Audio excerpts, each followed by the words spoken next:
Good evening, and welcome to this meeting of the Shade Tree. Oh, sorry. Okay, ready to start? All right, welcome to the March 18th school committee meeting. Thank you all for coming. First up on the agenda will be the superintendent's report. Good, thanks, John. A number of items to mention to the school committee and the public. The first is that Walk for Hunger, which will take place on the first Sunday in May. Is that right, Jerry? That's right. Jerry is one of the walkers and has done this for a number of years. Puts out a little brochure to try to build interest in this each year. And one of the people they quote from this is Alice Melnikoff, who participated in the first Walk for Hunger and brings a group of students from Belmont High School to staff checkpoints, checkpoint 6 each year. Jerry also has been a long-time walker and is in the Heart and Soul. Heart and Soul, which is one of the a group that does it for a number of years, but also raises substantial amounts of money. Yes. So, thank you very much. Annual fitness test. Yeah. Excuse me, my throat's a little dry here. The Belmont High School newsletter is out. A couple of things to mention to the school committee and to the public. The junior-senior prom is held on Friday, May 9th at the Boston Marriott in Cambridge. There's going to be some changes in it. This year, the students will be coming to Belmont High at 4:45 to take place in the promenade. In this event, which will be held in the auditorium, students will be formally introduced. It gives the entire community the opportunity to see the students in their tuxedos and gowns, take pictures, etc. Immediately following the promenade, students will board the coach buses that will transport them to and from the prom. This is for safety and security reasons for the students. I think it's a very, very good move. A number of high schools have done this for a number of years, and I think it's really good that we're doing that now at Belmont High. Mike Harvey, the principal, has introduced this information, has talked with the students and with their parents, and has it in the latest newsletter. Information also on the parents of Belmont Public Schools High School Alumni Group. They're going to have a get-together reception Saturday, April 12th, 6:30 to 10 at Belmont High School cafeteria, $25 a person. Anybody who wants more information on this, there's a telephone number to call, and also to call or write to Lorraine Woodrow, 51 Hill Road, Belmont. So this information was given to me by Florence Cooperstein. I told Florence I would share it with everyone. It's really a good opportunity for graduates' parents to get together. Recently, last Friday at Belmont High School, we had the career breakfast for juniors. It was a terrific occasion. Leslie was one of the presenters. Elizabeth was one of the facilitators. We had presentations from finance, small business, fine and performing arts, mental health, medical health, law and public safety, communication, math and engineering, education, science, architecture and design, culinary arts, sports enterprises, and nonprofits. And we had parents, for the most part, some were not parents, giving the presentations. There were 2 sessions of this. Students came in, juniors. They started off with a breakfast, and then they went to one or both of these sessions. And I sat in on a number of those and thought they were really very, very well done. I don't know if either Elizabeth or Leslie would like to comment on them. I think it's a great idea, too. I think it could be done through several grades. Certainly the junior year is the perfect year to do it when kids are just starting to think about college and thinking about careers, but it's exciting for sophomores or freshmen even to connect. I'm taking physics and I could be that person. I could be an engineer. I could be. It just opens a whole wide range of doors, and the students ask great questions. It's terrific. It's great.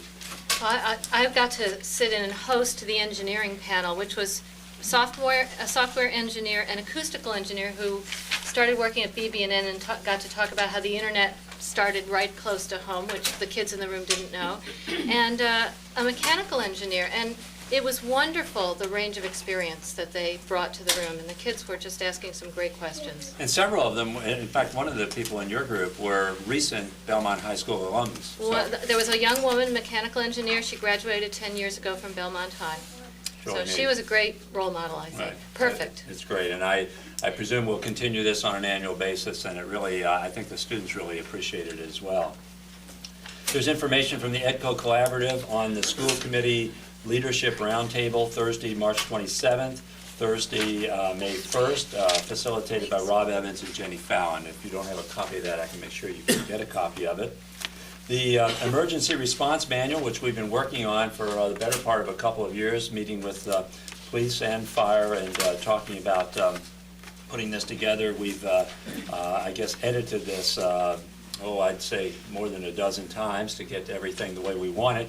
But this brochure is now completed. We have it in the hands of all of our teachers and employees in the system. I really want to thank Pat Alvin, who did a tremendous amount of work in pulling this thing together, meeting with us, and making sure that we got it accomplished.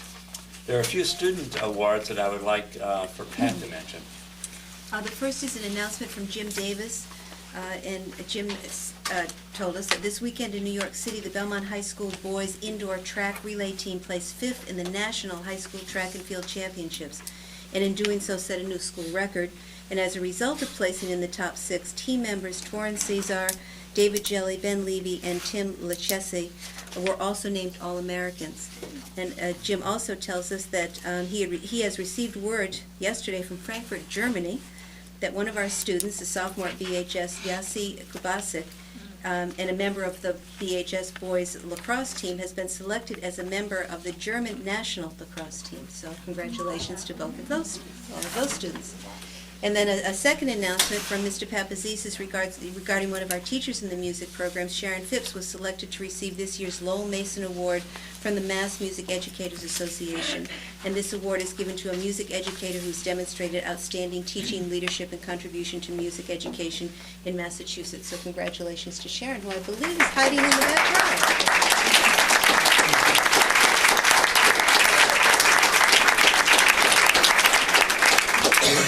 Wonderful, well-deserved. Thank you, Pat.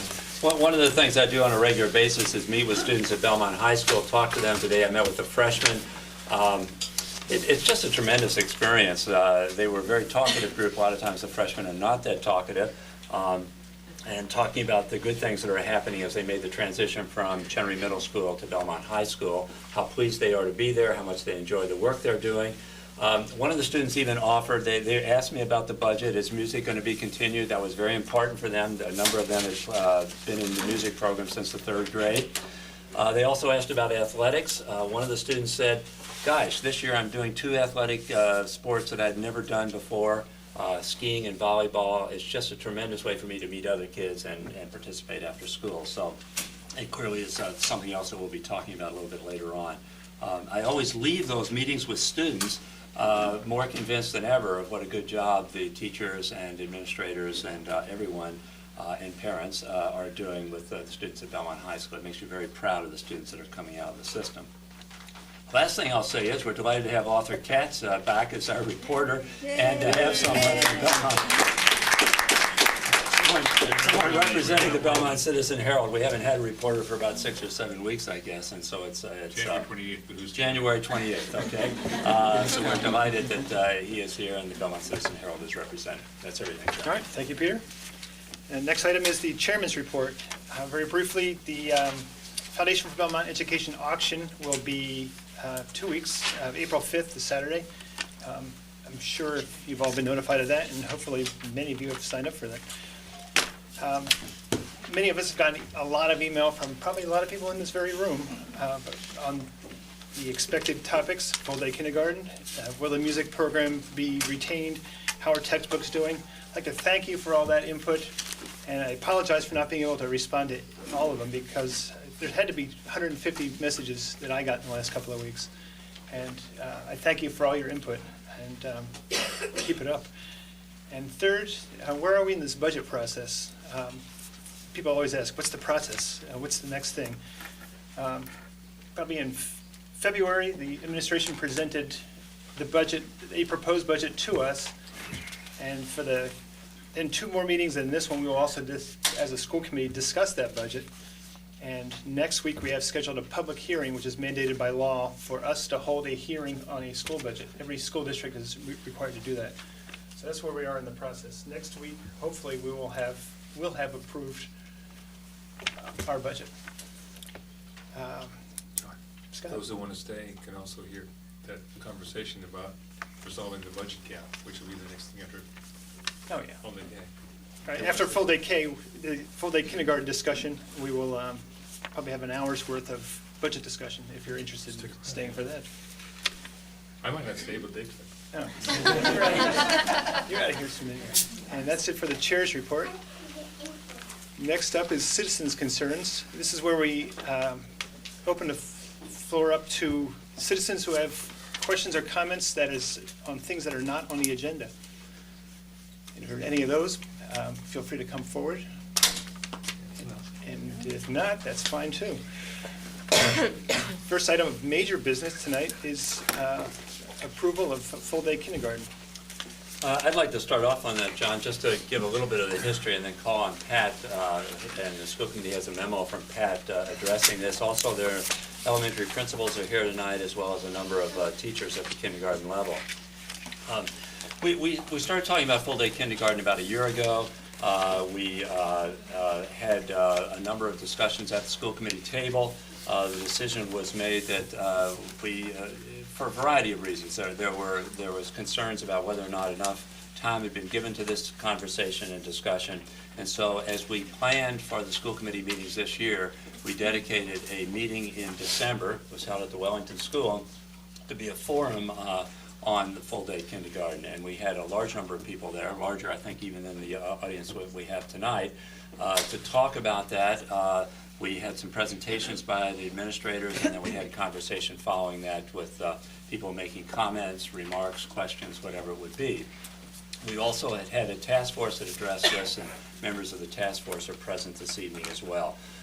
2 weeks ago, we discussed this at our meeting on March 4th, and talked about coming together tonight on March 18th to take a look at the full-day kindergarten. In the meantime, we have applied for, through the work of Pat Aubin and Karen Parmet, a state grant. We've gotten a grant to look at to do the study of full-day kindergarten, and we have been assured of the continuation of the grant. In fact, that's what they call it, a continuation grant, for next year if we move into that, the school committee makes that decision, we move into that. So those are the kinds of things that we have done in the past. We had hoped when this was first presented that this would be an option that would be available to everyone in the town at no cost whatsoever. Unfortunately, our budget constraints do not allow that. I suspect that most of you are aware that we have some severe budget constraints, and that is not possible. However, between tuition paid by parents, an allocation that was made for some parents that would not be able to pay, and an assurance from the school committee that no child would be denied the opportunity to attend full-day kindergarten if indeed the parents want the child to do that, and it would not be denied it on the basis of cost, that we think we're able to do that between the grant and a tuition figure, which we'll talk about a little bit later. So that's pretty much the background and setting the table for this. I'd like to ask Pat if she would make a presentation on this, and Pat may want to call on some of the principals or members of the task force to address it as well. Yes, is anybody, there are a few extra chairs here. Okay, one back there, one over here, and, it's, I try to make you as comfortable as possible in this. It's liable to be a conversation for about somewhere of upwards of a half hour to 45 minutes. We could ask the custodian to try to find some additional chairs. There's no chairs in that room right now. Is it? Okay. On the floor.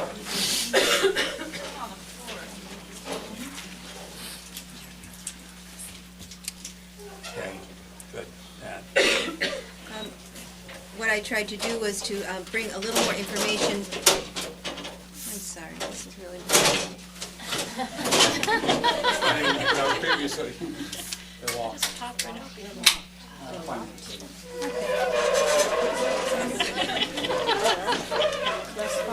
Could we have some more chairs, please?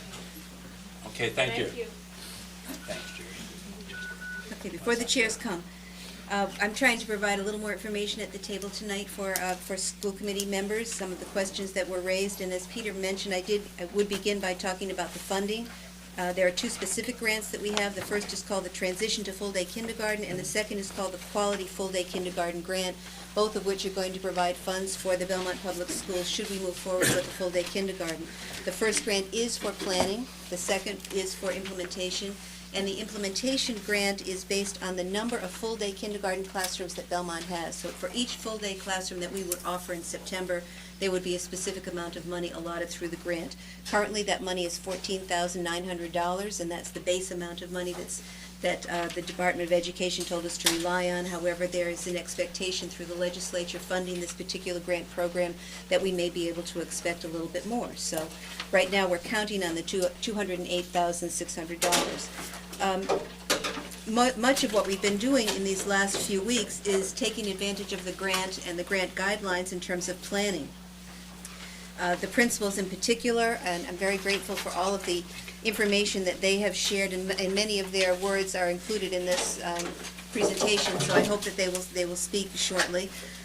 We've been spending a good deal of time planning, just asking the basic questions. What are we going to need in order to implement a full-day kindergarten? What are the kind of considerations we need to address?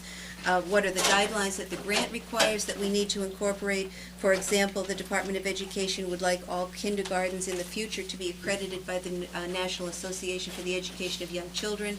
So that's something that we would be pursuing through these grants.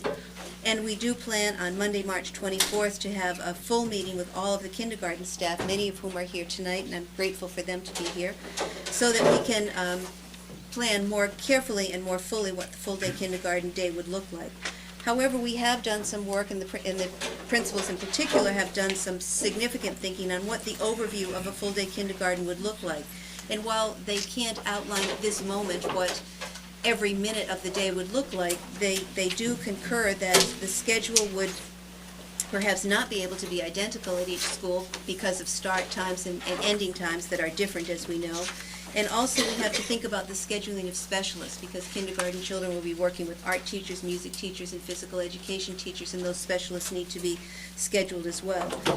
Generally, the kindergarten day would be a 6-hour day, as the elementary day is, and it would include the basic core curriculum of literacy, mathematics, science, social studies, and as I said, students would be working with specialists. Knowing that some children might be leaving for a half day and some children might be staying for a full day, it seemed imperative from the part of the principals that there be a core program offered in the morning in the area of mathematics and literacy, knowing that every child should have that opportunity to be working in those two particular areas. Those are two key areas. I don't mean to dismiss the science and the social studies, but I think most of us in the room and the kindergarten teachers perhaps would agree that the most important programs that they are working on in kindergarten would be the language arts and mathematics. So a significant amount of the morning would be devoted to those two core areas. Obviously, the kindergarten day is also going to include recess and snack and creative play and all of those opportunities that we think are very important for children of that age. And in the afternoon, then, children who would elect to stay for the full day would have the opportunity to have reinforcement and perhaps enrichment in the areas of mathematics and literacy, and also would have some opportunity, perhaps on alternating days, to do some work in the area of science and social studies. Another key issue that the principals are trying to address is how we would stagger the introduction to the day. We would not expect all of our kindergarten children to show up on the first day and to have them stay for the entire day. Right now, we have 2 days where we have half day for the children coming in, and we have only half of the class coming each day. So it's a very small group of children on each initial day, so that when they finally do come together as a class, the teachers and the children have had an opportunity to get to know each other a little bit in a smaller setting. We would expect that a program like that would be ideal, perhaps beginning with half days with the class divided, perhaps then moving to full days, again with the class divided, so that children would have an opportunity to move slowly into this full-day program. But however, we would expect that by the end of the second week, the children who were to be there full day would be in a full-day program at that time. We do have done some thinking and conversation about tuition and also the Department of Education guidelines, and I'm sure that Dr. Missel would be able to provide additional information here. But the suggestion right now is that the tuition would be $1,500 for those children who would elect, parents of those children who would elect to have their children stay for a full-time kindergarten program. Both the grant funds and the tuition would be able to pay for the full-day kindergarten without having an impact on the operating budget. And that was the goal of this particular proposal, knowing that we were not going to be able to fund the original budget proposal that we had for full-day kindergarten. Right now, we think that that tuition amount is significantly lower than what parents are paying for a KED program for 5 days, and is indeed very close, and in some cases lower than what parents are paying for 3 days. I think it's $70 higher than what the Winbrook families pay for a 3-day program, and $240 or so higher than what the Butler parents would pay for a 3-day program. We also would want to follow guidelines in terms of making sure that the program is accessible to all children regardless of economic background or economic status. And indeed, we would expect to have waiver possibilities as well as a sliding scale that could be used for establishing tuition. I think those are the most important highlights that I wanted to mention, and I hope that I've captured most of what the elementary principals have talked about. I think it's important that we remember what the full-day program is, that it is not an expanded curriculum. We do not expect to add anything to the curriculum. Indeed, the only thing that would be added, I should mention, is art, because right now the kindergarten students do not have art, but we would be able to add art to a full-day kindergarten. We do not expect to add to the curriculum, however, we expect to deliver the curriculum more fully in a full-day program. We expect that there would be opportunities for a slower pace, for more small group instruction, and for teachers to be able to differentiate more effectively and in more depth. And perhaps that's where I should stop and see if there are questions at the table or any other comments that either the principals would like to add at this point, or the teachers. We're all here to answer any questions you might have. I think we feel like you've covered it adequately, so we'd be happy to respond to any questions. There's one of John, right there. Conversation at the table. We're going to stay at the table right now. This is just questions about the actual, The program. Great. I'm understanding exactly what the program proposed is. That's what, we're not ready to move beyond that, right? It's Right. okay. Chair. Go ahead. Thank you, Pat. I know I posed No. many questions last week, particularly about the costs and about how the fee structure would work. I think the important thing moving forward, if we adopt this proposal, is to be sure that people are aware that we really do have a commitment to not exclude people on the basis of their ability to pay for this program, and that whether it's a shared cost, whether it's a sliding scale, whether it's a complete waiver of the fee, that has always been one of my concerns, my basic concerns about it, and I appreciate both the fact that you've thought about how to structure this in a way that the cost is, it seems to me, fairly reasonable, but even for people that it's not, who do not feel it is reasonable for them, that they have the knowledge that coming to the administration, they don't have to fit into a particular category, they don't have to be, free and reduced lunch, that that many things will be taken into consideration, including, I assume, which is what happens with other fees, how many other fees you're paying to the system. So I just want to sort of re-emphasize for people who are listening that if we implement this, it is with the full commitment that we will find a way to work out how to get everybody into the program who wants to be in the program. That's an excellent point, Diane. I might add that currently we have busing and athletic user fees, and on occasion there are people that want to petition after they've gone through a process asking for it, and they will talk to me, and then I'll talk to either Jerry or to the high school principal or whoever it might be in terms of that. So the Arlington superintendent had informed me that they have a policy in Arlington that they can also petition to the superintendent. He says he has a few of those every year that do that, just if indeed it didn't somehow or other meet the criteria that were established before, that they can do that. And we certainly want to make sure that we include as many people in the program as possible that want to be in it. Elizabeth. Here's a question. Perhaps this was answered last week, and I just don't remember. If people start with their children in the half-day program, can they make the decision partway through the year to have their children continue in the full-day program? Yes. Okay. I would think so. I mean, the principals want to comment on that? Yeah, I think so. That may go to how the program is structured, but certainly want to leave that option. In fact, we learned that's from Lexington, that's one of the things that happened. They started with a handful of children that just the parents wanted the half-day option, but during the fall months, they transitioned many of them into a full-day. So it gives parents some flexibility. And then, can I just ask a follow-up? Would we prorate the cost at that point, or has any thought been, yes? That's Okay. right. Yes. No late fees. No late fees? I was thinking the opposite of late fees, I guess. I actually have a question. I was just going to ask, when you're saying the half-day option is to pick your child up partway through the day and take them home. Yes. Comfortable with what we currently do. Would that option be more or less comparable to what is currently offered?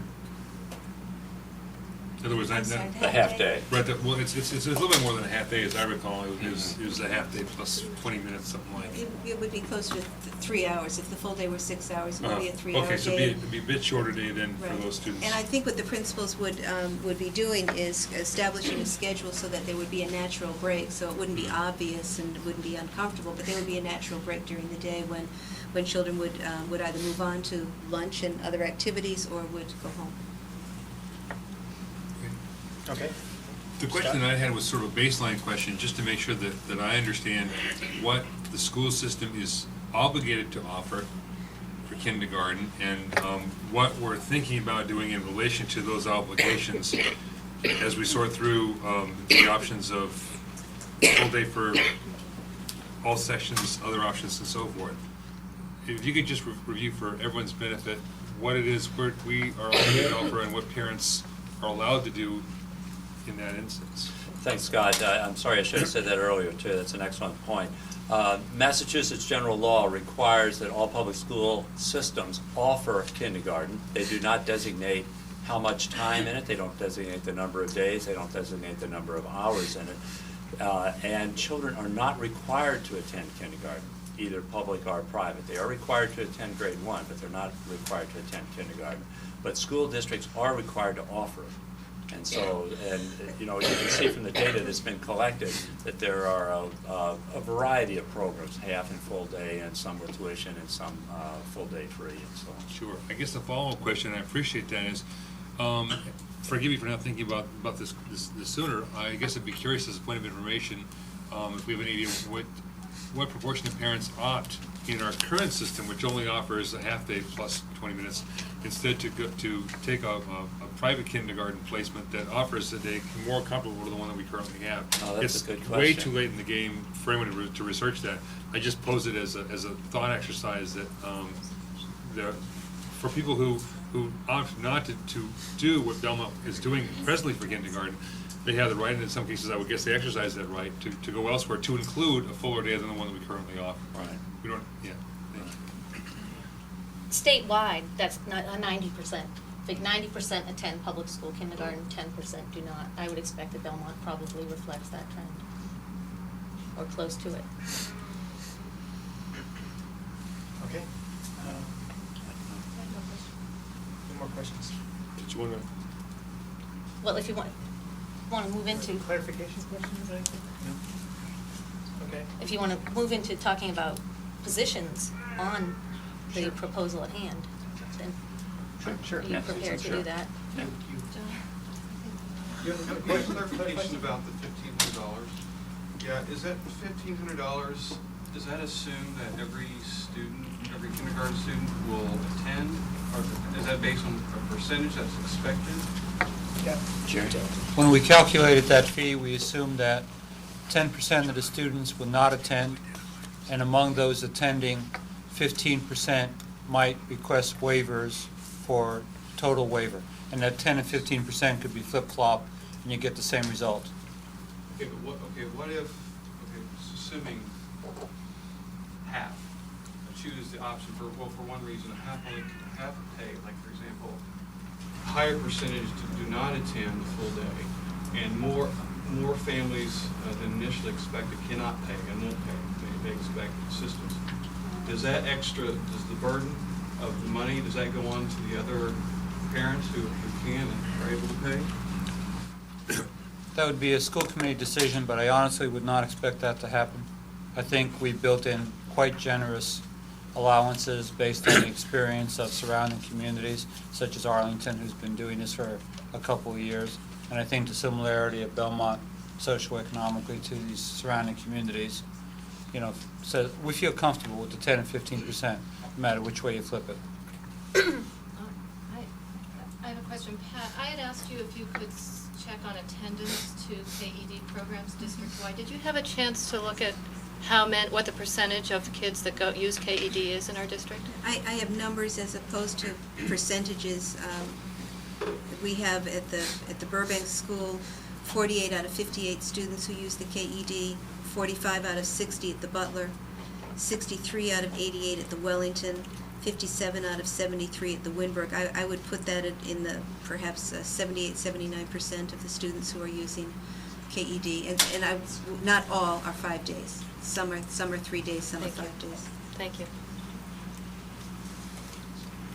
Okay, is it a clarification question? Yeah, is that... Please identify yourself, too. A full day, or full year fee, or half year fee, like a semester fee? Full year. Full year. Full year, yeah. Such a bargain, you can't believe it. Okay. You had... Yeah, well, I wanted to, at our last meeting, we moved to talking about the various positions that we had on this particular proposal, and at the last meeting, I indicated that I'm opposed to this proposal. I wanted to reiterate that I continue to be opposed to the proposal, and wanted to explain a bit about why I'm opposed to it. Being very clear that it's not full-day kindergarten that I am opposed to. I am in support of full-day kindergarten. I was on the full-day kindergarten task force that brought forth the recommendation that Belmont should move to full-day kindergarten. That's not the piece that I'm opposed to. The piece that I'm opposed to is offering a fee-based program in 100% of our classrooms. Moving to a place where the only way to access the full kindergarten curriculum in Belmont is through the payment of a fee, or through the process of demonstrating that you've got an IEP, if your child has an IEP that requires full-day kindergarten as a service, or that you can document that it's that you would like to identify yourself as somebody who is unable to afford it, and go through the process of producing the documentation to show that you in fact are not able to afford it, and go through the process of the administration making a decision about whether they agree that you're unable to afford it or not, etc. And I think, to me, it's simply not sound public education policy, and that our public education system was founded on the notion that it is in our collective best interest to have an educated populace. So much so that we should make education available to anybody who would like to get an education at no cost. And I think a proposal like this takes us from a place right now where we have that kind of a policy. Right now, the full kindergarten curriculum is accessible to any kindergarten-age child in Belmont whose parents want to simply come in and register them. That's all that needs to happen. And then the full kindergarten curriculum is accessible. To me, that's very good public education policy. That is is exactly the kind of policy that our whole system was founded on. When we put a fee in place, I think it adds a disincentive, and it moves us to a place where the policy is no longer sound. We've now created this disincentive, this possible disincentive, for somebody to be able to come and access the full kindergarten curriculum. The only way that they can do it is if they pay the fee or go through the other processes involved in having the fee waived. And I think that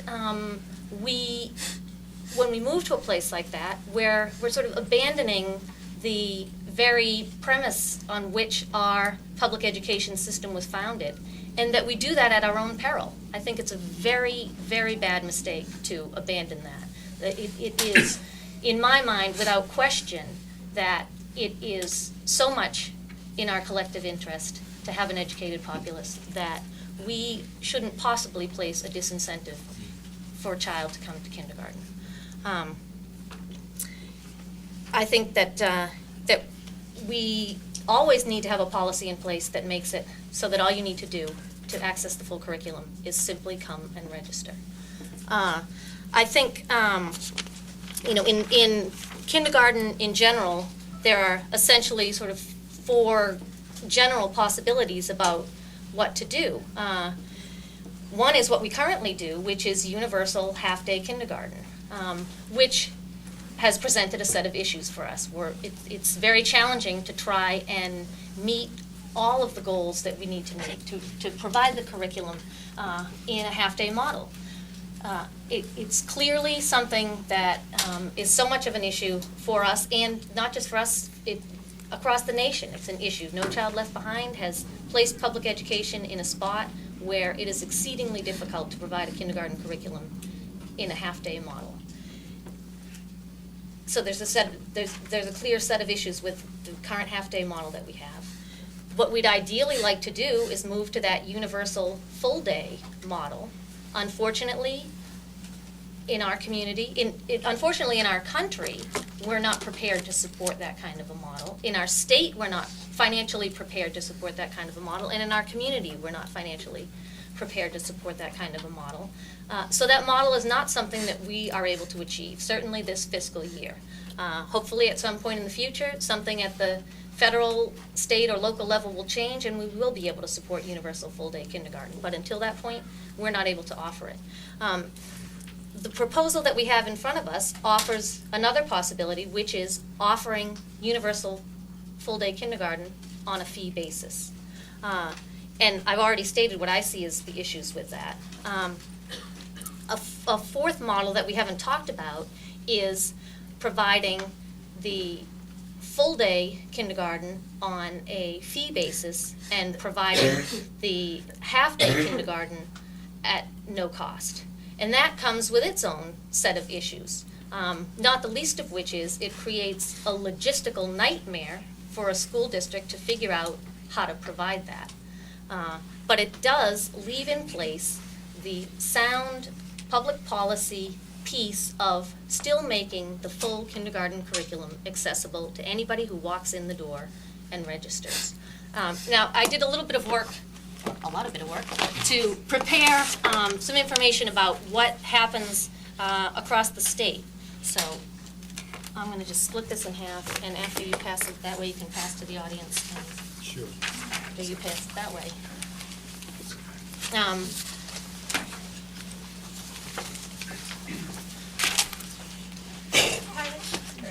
Just to clarify, are you proposing that some of the classrooms be half-day classrooms and others be full-day classrooms for those who? I have not proposed that yet. I'm simply talking about what some of the different options are.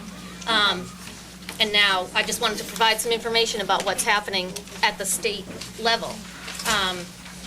The grant that we have, the transitional planning grant that we have right now, and the quality kindergarten grant that we're hoping to get, and we've been assured should be something that we will get, come from the Department of Education.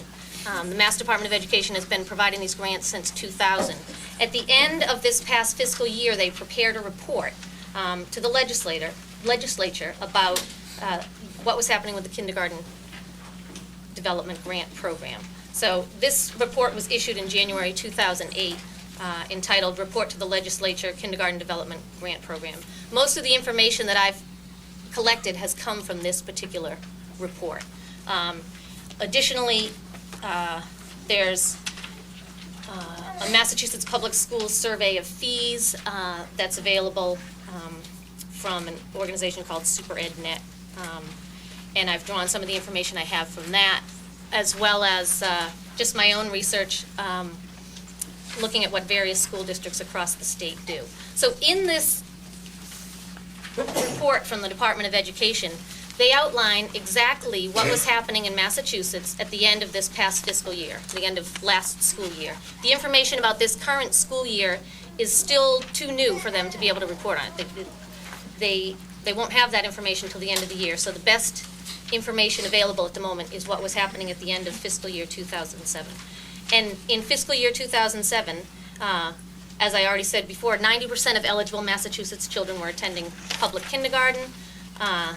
66% of all Massachusetts public school children were enrolled in full-day programs. 305 districts in Massachusetts offer, 305 public school districts serve kindergarten children. As Dr. Holland has already stated, every school district is required to provide a kindergarten program. Even though there are 351 cities and towns in Massachusetts, because of regional school districts, there are actually 305 districts providing elementary education, kindergarten education included in that. Of those 305 school districts, 244 offered full-day kindergarten. Of that 244, 187 districts were able to offer full-day kindergarten at no cost. 57 districts charged tuition to meet the cost of offering full-day kindergarten. And 61 districts did not offer full-day kindergarten. That would include us. And the report talks about how there were 9 of those districts that then went through this process of receiving the grant to plan, and then in this current year they're implementing full-day kindergarten. There were 9 districts that didn't have full-day kindergarten that now do. Within the report, they list, within those 57 districts that charge tuition, they list, they state that 28 of them were ones that were receiving these Department of Ed grants, and 29 of them weren't, and then they list which each of those 57 districts, what the names of them were. So I took the names of all of those districts and compiled them in a spreadsheet, made a note about whether they received the Department of Ed grant or not, and then in the back of the report, there's information about whether they had half-day programs at no cost as well. So I compiled all of that information and then went and found the information about the other districts that were identified as ones charging fees, and then added the information about fees when I was able to find it, which in most cases I was. All of that led me to a place where within the districts that were offering full-day kindergarten and charging a fee for it, only 4 of those districts across the entire state were using the model that is currently proposed here in Belmont, that model of offering only full-day kindergarten on a fee basis. Those 4 districts, Marblehead, Shirley, Arlington, and Westwood. The other 53 districts offered full-day kindergarten, charged tuition, but also offered a part-day option at no cost. Now, I offer this information as a means of showing how incredibly rare the policy that we're being asked to approve, or the proposal that's been put forth in Belmont is. And what I would like to propose is that Belmont reconsider the current proposal and move to a place where we are offering the full-day kindergarten, charging tuition for that, and also offering a part-day option at no cost. And while it is a logistical nightmare to be able to do that, and while it also potentially creates an issue of inequity, a 2-tiered system where you could have one option that's a better option than the other option, I think that the fact that 53 other districts have figured out how to overcome the logistical nightmare and make this actually work is evidence that we too could overcome that logistical nightmare and make this work and move ourselves back to a place where we actually have sound public education policy in place. I thank you for listening to that, and hope that the administration might reconsider the proposal that's been offered to the school committee. Comments from around the table? Go ahead. I was just gonna say, we're interested in what They were the next. administration. Well, I really appreciate all the research Ann has done on this. It's a tremendous amount of research and looking into it. I know Ann is very committed to full-day kindergarten because I know we've worked on this for the better part of 2 years. We've had a number of meetings and so on. I think I'd like to hear from the principals. I don't know if Pat wants to say anything about it from the logistical point of view. I mean, from one point of view, we will have a half a day of instruction that parents could bring their kids to, and then they could leave if they choose to do that in the model that we have presented, right? It's just not a formal classroom where all the students leave at the same time. Most of the students, or I would presume, most of the students would stay for a full day. And then there's also the payment issue that you've talked about. To me, it's clear that there's a difference between the curriculum that you would get. I mean, the proposal talks about the fact that the math and literacy will happen in the morning, but the science and social studies would be something that would be happening in the afternoon. So in my mind, if you are leaving at the midday point, choosing not to pay a fee, leaving at the midday point, you're missing out on some important parts of the curriculum. You're not just missing out on curriculum delivered in a different manner. You're missing out on actual curriculum. Well, clearly, time is a major resource in terms of what we want to offer for the students, and as Pat has talked and the principals have talked too about slower pace, opportunity for differentiation, some small groupings and things like that. That really is one of the advantages to the full day. Can I ask a question? Yeah. I can't quite grasp how it is what you proposed addresses your initial objection to the whole thing. In my mind, the half-day option then is offering the full curriculum, that the full curriculum is still available to anybody who wants to walk in the door and register. The difference between the half-day model and the full-day model is in the full-day model, you're getting the full curriculum delivered in a completely different manner, at a completely different pace. In the half-day model, you're still getting the full curriculum at this current carried pace. If you think about the curriculum as coverage, you're getting it. That's what you're thinking about, just coverage of the curriculum. Because clearly you're not trying to say that a half-day program and Right. a full-day program, even with the same sort of basic stuff on the paper, is going to be the same. That's understood. Yeah, in my mind, in my own personal opinion, the full-day model with the slower pace, et cetera,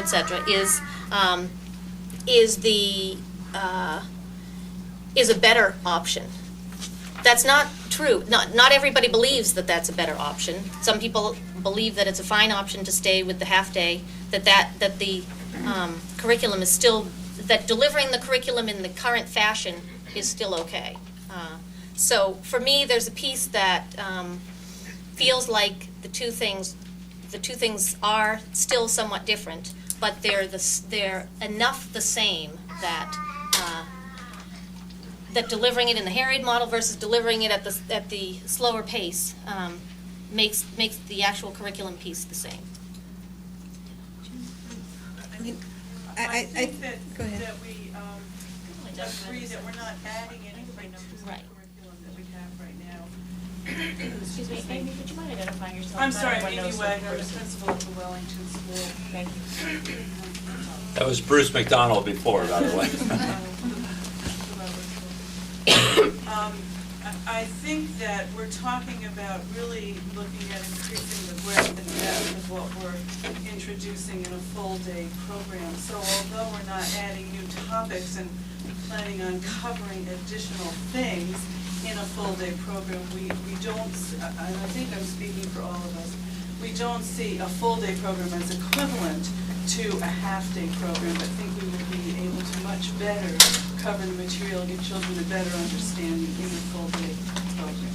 So it's not just that social studies and science will be done in the afternoon, and so kids who are only there, excuse me, for half a day will be missing the social studies and science piece. But we'll be able to offer more depth and more breadth of the program. It's interesting as I think about this, that one of the reasons we began all of this is exactly what Ian mentioned, that the first option you talked about, the current option that we have, we found inadequate, that we weren't meeting the needs of children, and that we needed more time to do that. So I would suggest that even if there are children who would not elect the full-day kindergarten, they would still be better served by a half-day that focuses on understanding and depth in the area of literacy and mathematics, the two major columns of a kindergarten program, in a half-day program, rather than having a half-day program as we have now with everything crammed in. Maybe that sounds counterintuitive to say you don't have science and you don't have social studies and therefore you're missing something. But my contention would be that in this particular model, all of the children would be benefiting from that half-day program where the curriculum is not a coverage curriculum, but a curriculum that deals with the depth and the understanding and the complexity of the language development of children, as well as the understanding of the language of mathematics for children.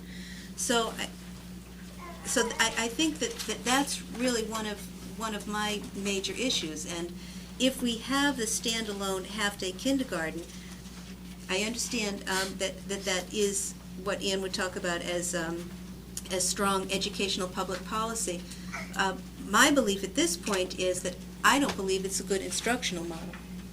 So even if we had a separate half-day, I would still not want everything crammed in the way it is now. I would prefer that we look at the half-day as it is intended for the, quote, full-day program. So I suppose the sort of metaphor that you could use is the basic service that you would get on cable versus the enhanced. I mean, you're simply not going to get everything. They're both service, but they're not. It's a terrible metaphor. Some of us only take the basic service anyway. But if you bundle the phone coverage in, we can get you a deal. Then there's the wireless. That's the summer school we'll talk about next. But I guess, if you think about that, it's hard for me. I mean, you could do that. You could say your half-day program is going to focus on literacy, and it's going to focus on numeracy. And in order to achieve more depth in those areas, you will cut out the things that you do in social studies, the dramatic play, or you will curtail them dramatically. There's no way that the half-day program is going to be the same as the full-day program. We keep coming back to the central issue, which is time. The expectations for what it is that we're going to do in elementary schools, and schools in general in this country, have jumped dramatically. The funding has not kept pace with it. We all know that.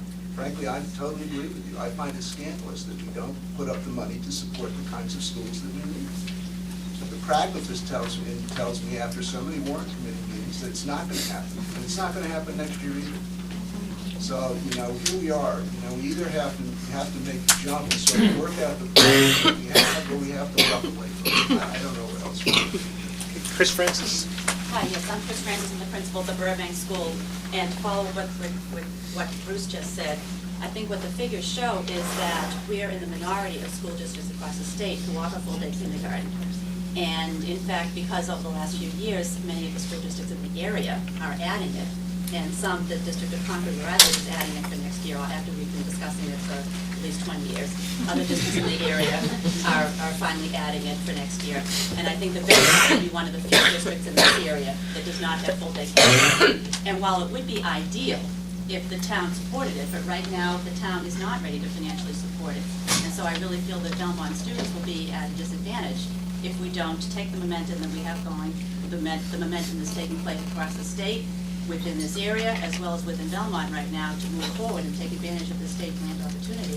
I think we'd really be looking at an opportunity that we would not be taking advantage of right now. So I would fully support that happening next year. Janet Carey, principal of the Windbrook School. I'd just like to add, and I think one of the issues with what you're proposing is the logistical piece. what, if we went with a standalone half-day model, we could be creating for ourselves a whole other host of problems, because we can't assume that the children would distribute themselves evenly across those classes, so we could have a standalone half-day with 10 children, and the other classes ending up with 23, 24, 25, and then we have a class size issue. Can I just wanted to build on something that you were talking about, Pat, about pacing of the half-day. One of the arguments I have found compelling is the pacing of the half-day, and one of the things that's been talked about over the last 2 years is how there would be more playtime built into the kindergarten day. And so for children who come for that morning, it's not just about the academic material that's being delivered to them, it's also the opportunity to have social interaction, which I think will probably be enhanced by the new structure of this program, even if kids are only there for half a day. So I just wanted to add that. I wanted to say that of those 53 districts that are offering the full-day tuition, half-day, no cost, they have gone through, there are a whole variety of ways of solving that. I mean, Lexington has the same grant that we have right now, and Lexington has just made the decision to be able to do a full day on a fee basis and a half day at no cost, and they are in the process of trying to answer all of those questions, trying to resolve all the issues. They're surveying parents, what is it you think you're going to elect, and trying to figure out how they're going to make it work in their community. They're not as fortunate as Concord, who also has the grant, but is able to move to offering 3 full days and 2 half days at no cost to parents. So I think there are huge issues about how to, huge issues that need to be resolved, but there are lots of models across the state for how those issues have been resolved. Lexington's model is going to, some classrooms are going to be strictly half-day classrooms, so there's a shutdown at 11:50 or whatever the time is, and some will be full day, and there'll be no mixing with these children. Right. And if each school doesn't have enough, then they have 5 elementary schools, as I recall, and I think what happens is then 6, okay, that's right, they had to go on 6. So what they may end up doing is offering them at 4 or 3 or 2, depending upon the number of parents that want them. So what they'll try to do is group the kids together out of their school that they would have been in, yes. If indeed there aren't enough to offer the half-day program there. I think there's no perfect answer. I mean, obviously, everything has a particular drawback, but one of the pieces I like about what we've been discussing is that students would have the opportunity to be flexible, to move from a half-day into a full day. My sense in listening to what you've just described is that there is not that flexibility, and what Janet described in terms of a small class of half-day and a full class of full day. If you have a full class, I don't see where you are going to be able to move those students in. And just one other thing, I don't like to always pretend that Belmont, or present Belmont as a poor cousin, but one of the things that Lexington has that we don't have, well, they do have some money, but they have staffing that we don't have. I mean, my guess is they probably have an early childhood coordinator, they probably have a coordinator for their Title I grant, they might have assistant principals. We are administratively thin, and I do think that while there are solutions to any problem that is proposed, that we're running thin with the staff that we have, and I would like to be able to keep the model that we have as simple as possible. So. I agree with what Pat has said. The other thing that I'd say is I also share the concern that Ann has about the public-private nature of public education. It clearly has happened. We've encroached on the public, on the part of public education. We have busing fees. We've had those for a number of years. They've increased. We will probably have to increase them again for next year. Our athletic user fees, we've had those for a number of years in middle school as well as high school. We'll probably have to increase those costs again for next year. That's a subsequent conversation tonight. And so I regret that that's happened, but quite frankly, the alternative is not to offer it. In my sense, that's just not a good choice. I mean, we need to have the busing, we need to have the athletic programs. And in this case, I think that a number of years from now, we'll look back and say full-day kindergarten gosh, that was the best choice, and that's something that kids really benefit from. The superintendents that I've talked to, I don't have the data the way Annie's collected this data, but the ones that I've talked to anecdotally have all told me over time, more and more and more, so you virtually approach 100% of the kids attending full-day K with the waivers and the fee-based part. So I sense that that's what will happen here in Belmont. I think it is something that our principals, our teachers, there are a number of teachers here tonight, I see a number of the kindergarten teachers here. These are our professionals, these are closest to the children. They've worked with children for, should I say, 10s or 20s and 30s of years. Say 10s. Whole careers. Maybe multiples of 10. And I think they know what's really good for the kids. So I guess their judgment is that this is the way that we should move. So that's really what I would encourage the committee to do. Okay, go ahead. Scott? Did you want No, she didn't. Okay.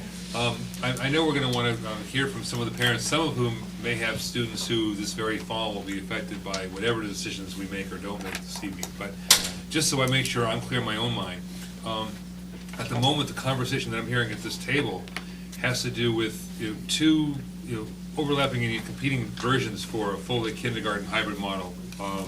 All of us agree that offering full-day kindergarten to those who want it and are willing to pay a fee for it is beneficial, and this grant will help us with that. The options are whether to implement a system like a lot of other communities that Ann, through her diligent research, has found that offer both a half-day option and a full-day option with the logistical and other attendant issues that admittedly raises, or a situation in which the full-day model is offered with the option of leaving after 3 of the 6 hours and incurring no cost.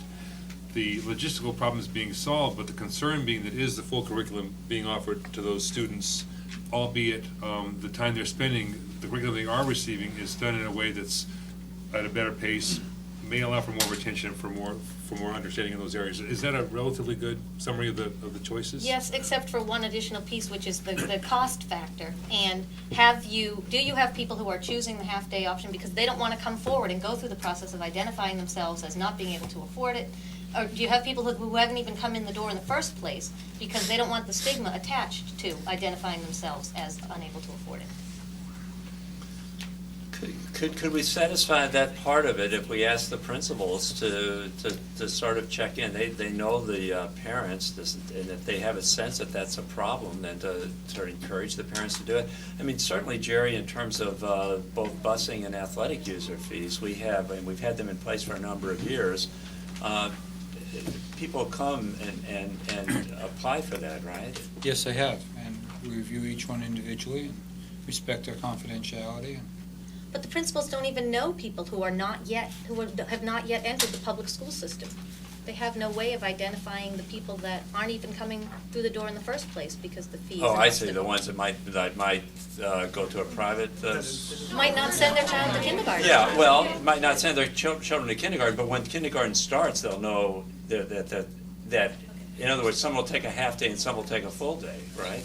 I mean, some will leave at Or some may not come at all. Some may not come at all. Well, it would be interesting to know what the number of those are. I thought you were saying that earlier, that the number in private kindergartens is about 10%. The number that don't attend public school kindergarten, 10% of kids don't attend public school kindergarten. And it's about statewide. 12% in the town of Belmont. Our private school attendance is somewhere between 12 and 13% a year.